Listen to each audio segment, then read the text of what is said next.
Big Heil! White power worldwide! National Front!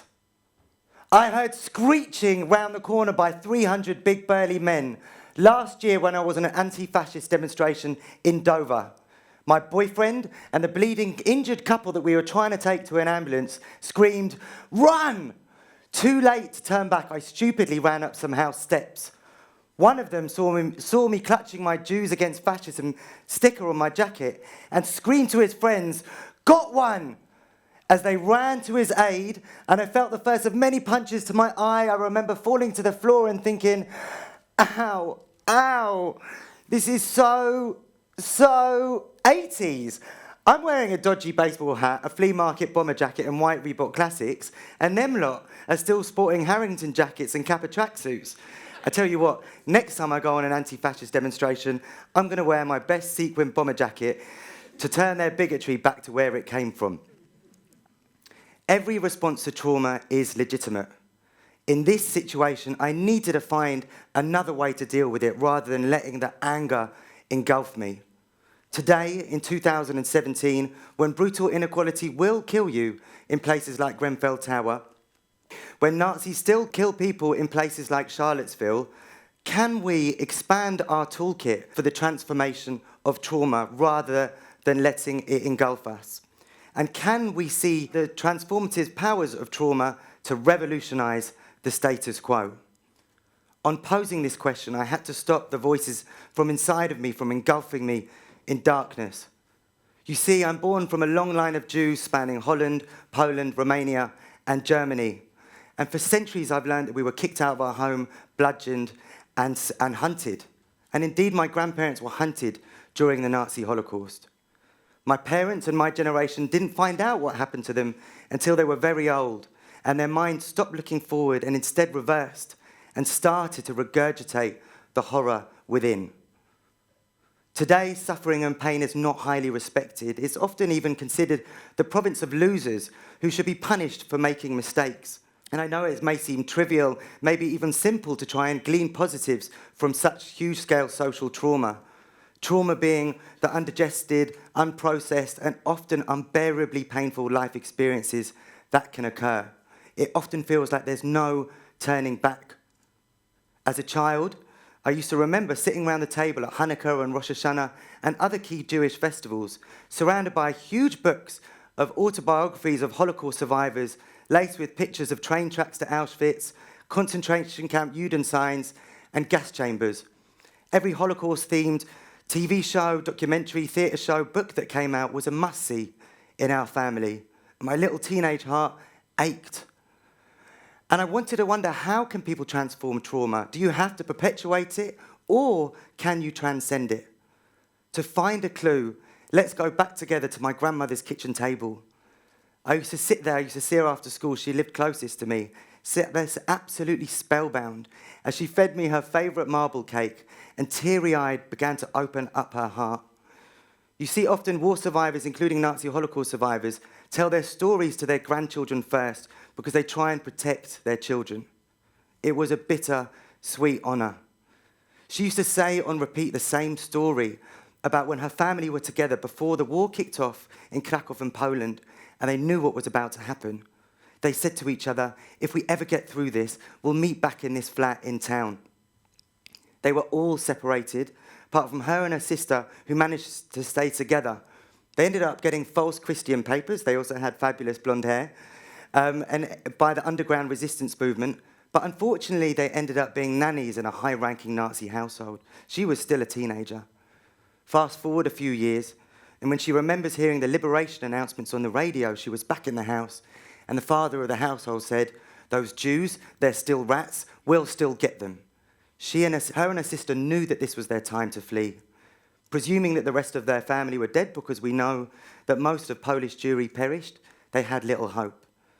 And she used to say the vivid moments of that day on such incredible detail. The colour of her red dress, how many steps down the street, how many steps up the stairwell, what the light was like in the stairwell, how many raps on the door her fraught knuckles made. Tap, tap, tap. And the door opened and our whole family were in there. What I learned from this is that fate is never absolute. But I also remember other stories that illustrate the cascading waterfalls of grief. Again, as a teenager, I remember coming home from being in the park with my mates to my dad sitting there on the stairwell in the dark, surrounded by these huge books of Holocaust survivors' autobiographies, screeching at me, "Where were you? Where were you? Where were you?" As if it was back in 1939 and the Nazis were rampaging through the streets. And I remember thinking, "Dad, I love you. I want to be by your side. I want to be here for you. But I cannot hold this amount of fear inside of me. I cannot look at any more pictures of gas chambers. Otherwise, it will kill me."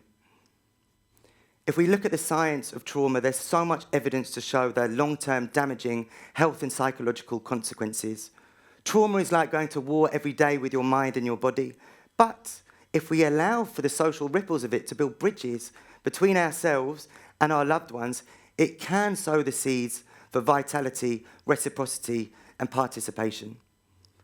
Over the last few years, I've spoken with hundreds of descendants of Nazi Holocaust survivors, or those involved in the Nazi Holocaust, descendants of LGBT, of people of colour, of Roma Sinti, of Jews, and of Nazis themselves. And what I found is this: conventional trauma analysis, without understanding and looking at the social, historical, and power dynamics at the heart of trauma, at the root of it, above it, and beyond it, pacifies us. It dumbs the visceral sensations that lead to emotional awareness. And vitally, it depoliticizes the root of trauma and therefore maintains the status quo.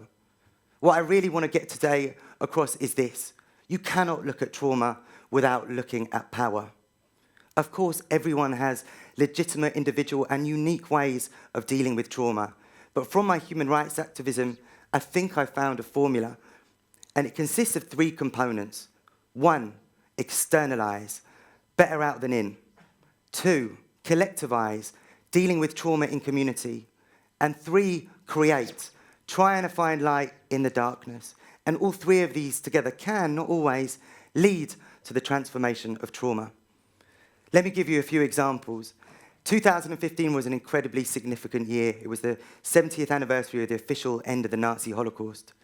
And I was speaking with my friend and my icon, Ruth Barnett, a Holocaust survivor herself, who came to London on the Kindertransport.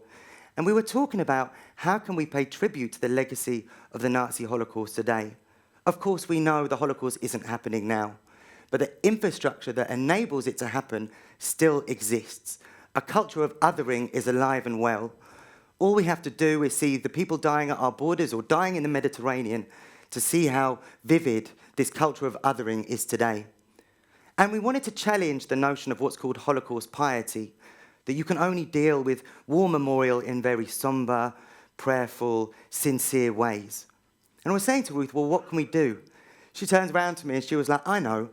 Let's create a Holocaust survivors cabaret in tribute to the Weimar era.